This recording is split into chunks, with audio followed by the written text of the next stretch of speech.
जय हिंद साथियों, कैसे हैं आप सभी लोग। आप सभी साथियों का बिजनेस कोचिंग इंस्टीट्यूट में स्वागत है। साथियों, आज का जो ये हमारा शानदार सा सेशन है, ये प्रकाश का अपवर्तन यानी रिफ्रैक्शन ऑफ लाइट पर होने वाला है।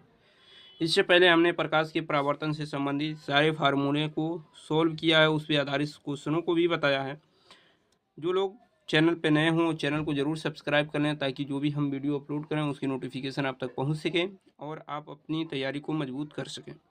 तो शुरुआत करते हैं यहाँ पर प्रकाश के अपवर्तन से। प्रकाश का अपवर्तन क्या होता है, सबसे पहले हम इसकी डिफिनीशन को लिखते हैं और फिर उसकी फिगर को बनाकर आपको समझाते हैं। ये बात ध्यान रखिए। तो प्रकाश का अपवर्तन क्या होता है, जब प्रकाश की किरण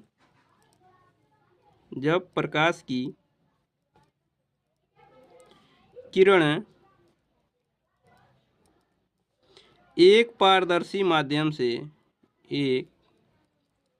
पारदर्शी का मतलब होता है जिसके आर पार दिखाई दे सके। एक पारदर्शी माध्यम से दूसरे पारदर्शी माध्यम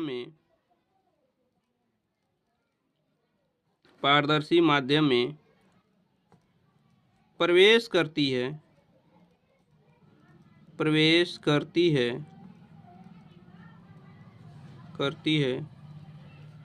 तो वह अपने मार्ग से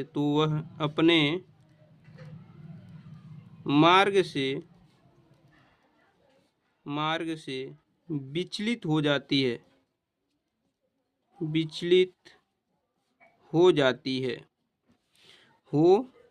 है। इस घटना को प्रकाश का अपवर्तन कहते हैं।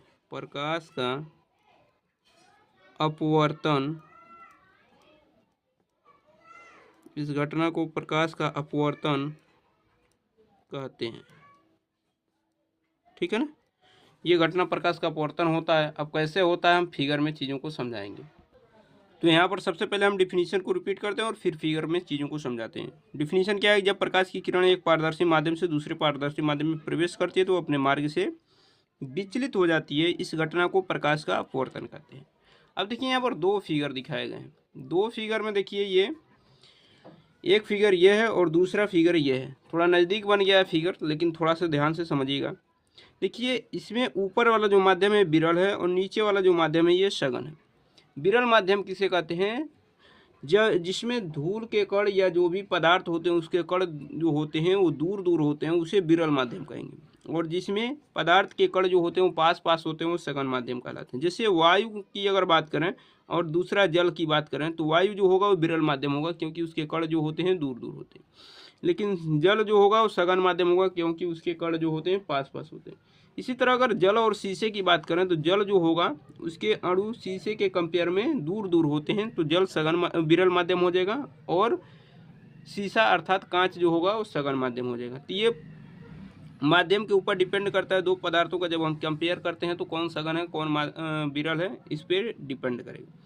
अब देखिए, प्रकाश की किरणें यहाँ पर जो ऊपर वाला माध्यम विरल है और नीचे वाला सघन है, तो जब विरल माध्यम से सघन माध्यम में प्रवेश करती हैं तो उस कंडीशन में क्या होता है कि वो अपने मार्ग से विचलित हो रही हैं। देखिए फिगर में दिखाया गया है कि ये आपतित किरण है, ये आपतित किरण है। ये तो आपतित किरण आ रही हैं, तो जब एक माध्यम से दूसरे माध्यम में प्रवेश कर रही हैं तो आपको बताया गया है कि प्रकाश क्या होती है, सीधी रेखा में गति करती है। तो सीधी रेखा में इसके आना चाहिए इस पे, ये डॉट डॉट वाले पॉइंट पे। लेकिन ये क्या हुआ है कि जब सघन माध्यम में प्रवेश करती है तो वह विलंब की ओर झुक जाती है, क्योंकि सघन माध्यम होने की वजह से प्रकाश इसमें पदार्थ के अणु पास पास होने की वजह से क्या होता है, इसके अपवर्तनांक क्या होते हैं, कम होते हैं, अर्थात ये इधर झुक जाएगी। तो जब विरल माध्यम से सघन माध्यम में प्रवेश करेगी तो अभिलंब की ओर झुक जाएगी। ये अभिलंब है, तो अभिलंब की ओर झुक गई। ये जो कोण होता है इसे आपतन कोण कहते हैं और ये जो कोण होता है इसे अपवर्तन कोण कहते हैं। ये जो विचलन हुआ है इसे हम डेल्टा से रिप्रेजेंट करते हैं, यानी विचलन कोण है। ठीक है, इस बात को ध्यान रखिएगा, ये आपतन कोण और ये अपवर्तन कोण होता है। दूसरी चीज कि इसमें दूसरा फिगर जो दिया गया है वो कुछ इस प्रकार है, इसका जस्ट अपोजिट है। दूसरा फिगर देखिए, ये दूसरा फिगर है। दूसरे फिगर में हमने सघन माध्यम को ऊपर रखा है और विरल माध्यम को नीचे रखा है। जब प्रकाश की किरण है, ये आपतित किरण है। आपतित किरण जो आ रही है प्रकाश की किरण। तो जब प्रकाश की किरण किसी सघन माध्यम से किसी विरल माध्यम में प्रवेश करती है तो इसका अपवर्तनांक, अब चूंकि सघन माध्यम का अपवर्तनांक क्या होता है, अधिक होता है और विरल का कम होता है।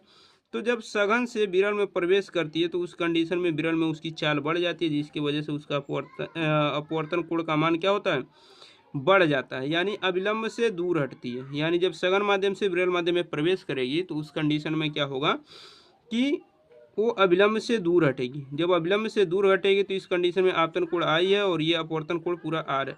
विचलन कोण ये होगा डेल्टा, ये विचलन कोण होगा। तो इस बात को ध्यान रखिएगा कि प्रकाश की किरणें जब सघन से विरल में जाएगी तो अविलंब से दूर हटेंगी और जब विरल से सघन में जाएगी तो अविलंब की ओर झुकेगी।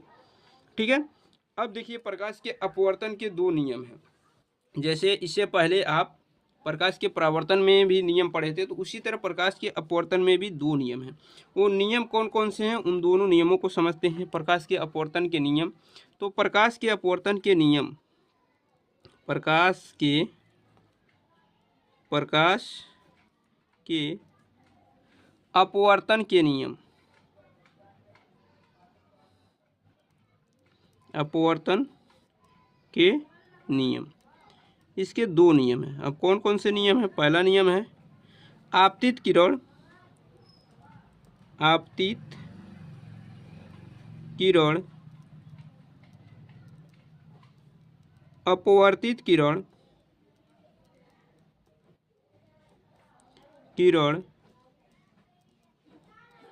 तथा अभिलंब तीनों एक ही तल में होते हैं। तीनों एक ही तल में होते हैं,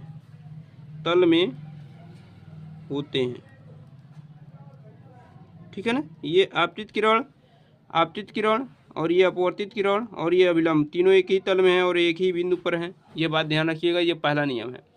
उसके बाद दूसरे नियम की बात कर लें तो दूसरा नियम जो है आपतन कोण। आपतन कोण क्या है? आई। तो आपतन कोण कीजिए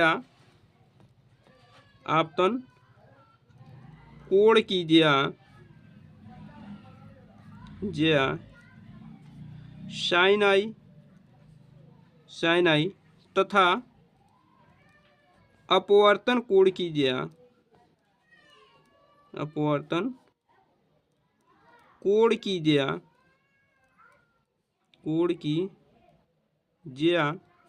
साइन आर का अनुपात एक नियतांक होता है। ये बात ध्यान रखिएगा, नियतांक होता है,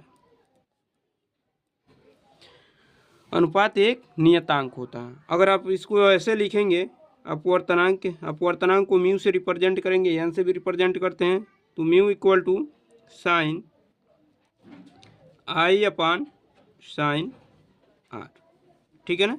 sine i upon sine r, इसे हम कहते हैं अपवर्तनांक। इसे स्नेल का नियम भी कहते हैं। क्या कहते हैं? इसे स्नेल का नियम भी कहते हैं। देखिए सारी चीज़ें हम इसमें क्लियर कर रहे हैं ताकि आपको किसी भी प्रकार की दिक्कत ना हो। तो इसे स्नेल का नियम भी कहते हैं। देखिए ये स्नेल का नियम भी है। अब इसे पहले माध्यम के सापेक्ष दूसरे माध्यम का अपवर्तनांक भी कहते हैं। पहले माध्यम के सापेक्ष दूसरे माध्यम का अपवर्तनांक, जैसे इसको ऐसे भी लिखा जा सकता है, sine i upon sine r, पहले माध्यम के सापेक्ष दूसरे माध्यम का अपवर्तनांक। अब इसको ऐसे भी आप लिख सकते हैं, mu two upon mu one, पहले के सापेक्ष दूसरे का, equal to sine i upon sine r, ठीक है। ये बात ध्यान रखिएगा। लेकिन इसमें एक चीज़ और ध्यान रखने वाली बात है कि प्रकाश की किरणें जब एक माध्यम से दूसरे माध्यम में जाती हैं तो सघन माध्यम में उनका चाल क्या होता है? कम होता है, और विरल माध्यम में उनका चाल क्या होता है? अधिक होता है। इस बात का ध्यान रखिएगा। लेकिन जब प्रकाश की किरणें एक माध्यम से दूसरे माध्यम में प्रवेश करती हैं तो उनकी चाल में परिवर्तन होता है, उनके तरंगदैर्ध्य में परिवर्तन होता है, लेकिन उनका आवृत्ति नहीं बदलता है, इस बात का ध्यान रखिएगा। तो अगर प्रकाश की किरणें एक माध्यम से दूसरे माध्यम में प्रवेश कर रही हैं तो उनका अनुपात ये होता है μ2/μ1 equal to sine sine R, और इक्वल टू आपका होता है V1/V2 इक्वल टू λ1/λ2, इसके बराबर भी होता है। V1/V2 क्यों होता है हम आपको यहाँ पर आगे समझा दे रहे हैं, क्योंकि आगे हम पढ़ाएंगे निरपेक्ष अपवर्तनांक, तो उसमें पढ़ाएंगे कि निर्वात में प्रकाश की चाल C और माध्यम में प्रकाश की चाल B, इन दोनों के अनुपात को निरपेक्ष अपवर्तनांक कहते हैं। तो μ इक्वल टू C/V होता है, μ इक्वल टू C/V। तो यहाँ पर जब μ2 का लिखेंगे तो C/V2, और फिर μ1 का लिखेंगे तो C/V1। तो C से C कट जाएगा, V1 ऊपर जाएगा और V2 नीचे रह जाएगा। तो इसलिए ये फार्मूला बनेगा μ2/μ1 equal to sine sine R equal to V1/V2 equal to λ1/λ2। लेकिन इसमें आवृत्ति नहीं बदलती है। प्रकाश चाहे एक माध्यम से दूसरे माध्यम में किसी भी माध्यम में प्रवेश करेगी, उस कंडीशन में उसकी आवृत्ति नहीं बदलती है, इस बात का ध्यान रखेंगे। ठीक है ना। तो इस तरह आप क्वेश्चनों को सॉल्व कर सकते हैं। प्रकाश की उत्क्रमणीयता का भी एक सिद्धांत है। प्रकाश की उत्क्रमणीयता का सिद्धांत यहाँ पर हम शॉर्ट में चीज़ों को समझा रहे हैं। अब देखिए, जब प्रकाश की किरणें सघन से विरल में जाती हैं तो उनके अपवर्तनांक का फार्मूला लिखते हैं 1, 2 equal to sine sine R। ठीक है ना, यानी विरल से सघन में प्रवेश करती हैं। और अगर सघन से विरल में प्रवेश करती हैं तो 2, 1 लिखेंगे तो यहाँ पर बदल जाएगा साइन R/साइन I हो जाएगा, यानी उसका उल्टा हो जाएगा। यहाँ से 1 और इसको समीकरण 2। जब 1 और 2 की हम बात करेंगे तो उस कंडीशन में आपको मिलेगा क्या, जब 1 और 2 की बात करेंगे तो उस कंडीशन में आपको मिलेगा, जब इन दोनों की बात करेंगे तो 1 और 2 का आपस में गुणा अगर हम कर दें तो इधर क्या मिलेगा, sine sine R into sine sine I। Sine R से साइन R कटेगा, साइन I से साइन I कटेगा, और उस कंडीशन में आपको क्या मिलेगा, μ12 इंटू μ21 इक्वल टू 1 मिल जाएगा। ठीक है ना।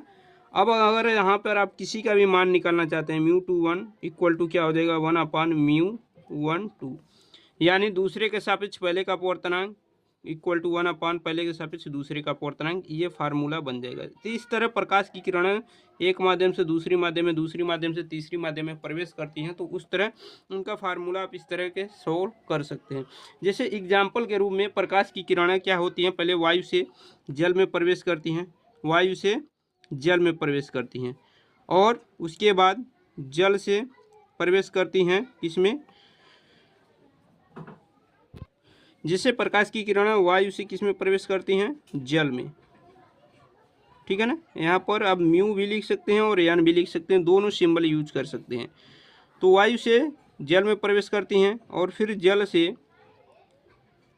कांच में प्रवेश करती हैं, और फिर कांच से आपका वायु में प्रवेश करती हैं। तो इन सब का मल्टीपल 1 के बराबर होता है। ठीक है ना। एन को भी अपवर्तनांक ही कहते हैं, म्यू को भी अपवर्तनांक कहते हैं। तो आप इसको ऐसे भी लिख सकते हैं कि प्रकाश की किरणें वायु से जल में प्रवेश करती हैं, जल से कांच में प्रवेश करती हैं, और कांच से फिर वायु में प्रवेश करती हैं। तो उस कंडीशन में उसका मान किसके बराबर होता है, 1 के बराबर होता है। ये बात ध्यान रखिएगा, ये बहुत ही इंपॉर्टेंट फार्मूला है, इस पर हम सवाल कराएंगे। तो यहीं पर वीडियो को समाप्त करते हैं, क्योंकि वीडियो काफ़ी लंबी हो जाएगी। तो वीडियो कैसा लगा आप लोग कमेंट बॉक्स में ज़रूर बताइएगा। जो लोग चैनल पे नए हों चैनल को सब्सक्राइब करें। मिलते हैं नेक्स्ट वीडियो में, तब तक के लिए अपना ख्याल रखें। धन्यवाद।